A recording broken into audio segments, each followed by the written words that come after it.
Isan'ny odiniana mandritra ny fivoriana ara-potoana ny anterimeram-pirenena izay sokatra rahampitso ny volavolan-dalàna mikasika ny satam-fe ny fifamoivoizana izay nasiam-panovana antitra ary tsy mifanaraka amin'ny zava-misy ankehitriny ireo voarakitra ao anatin'ny satam-fe ny fifamoivoizana ankehitriny hoy ny taletsiredraliny fitaterana an-tanety teo jerentsika ary ny fanadidina netiny Ravakarandriamanalina sy eo amin'ny sary ny Mamira Samuely. Aroso odiniana mandritra ny fivoriana ara-potoana ny antenimera-pirenena izay sokatra rapitso ny volavolan-dalàna mikasika ny satam-fe fifamoivoizana izay nasiam-panavaozana. Tsy mifanaraka amin'ny zava-misy ankehitriny intsony ny voafaritra tao anatin'ny satam-fe ny fifamoivoizana teo aloha izay nolanilina tamin'ny taona 1790.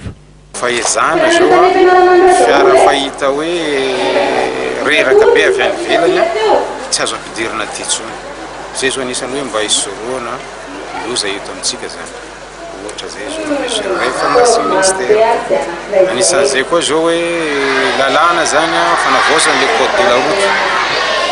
Ny code de la route vaovao zany zao izy eo ampadinina azy zay ho ampidirina amin'ny session misy zany amin'ny code de la route manolo any le code de la route taloha zay le code de la route taloha azo lazaina hoe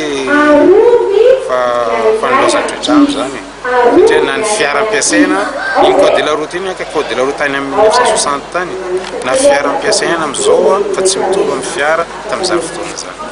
Ity fanavaozana ny satam-fe fifamoivoizana ity dia isan'ny fepetra noraisy ministera ny fizahantany ny fitaterana ary ny famantarana ny toetrandro mba hanatsarana ny fandrindrana fifamoivoizana amin'ny ankapobeny ary ampianana ny lozam-pifamoivoizana indrindra fa ireo lozam-pifamoivoizana mitarika amin'ny faratrana na famozanainy ny ankizy. Nosafidiana manokana ary ny ankizy tamin'ity androany ity nanaovana ny fanentanana fifamoivoizana Rendoza izay notanterahana teto amin'ny lycée Rabearvelo Analakely. Etsika izay tafiditra ao anatin'ny fankalazana ny herinandro ny aroloza ny fifamoivoizana izay natomboka androany ary tohatra amin'ny folome izao. Zany ataontsika hoe herinandro eran-tany ary io zany thème tena niraisina eran-tany mihitsy. Ny tsapa dia ny hoe amin'ireo le lozam-pifamoivoizana misy eran-tany zany anisan'izany eto amintsika dia ny ankizy indrindra fa ny ankizy mpianatra maro miaran-doza.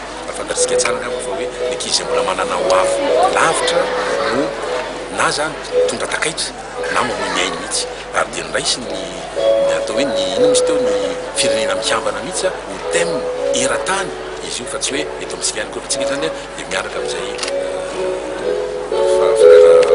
fanomezana lanjany zay hoe fiarovana ny ain'ny ankizy mianatra zay.